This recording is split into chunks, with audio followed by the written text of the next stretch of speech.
അപ്പോൾ നമുക്ക് തുടങ്ങിയാലോ?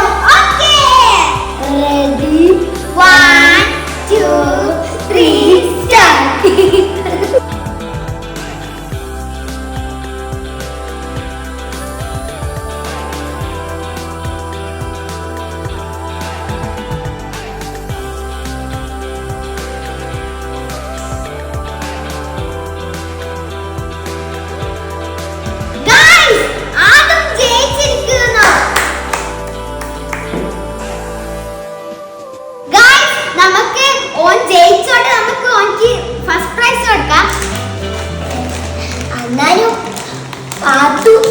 മത്സരത്തിൽ നല്ലവർക്ക് കളിച്ചിന്.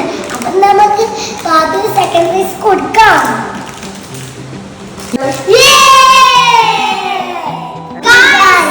ഇന്നത്തെ വീഡിയോ കഴിഞ്ഞു. ഇനി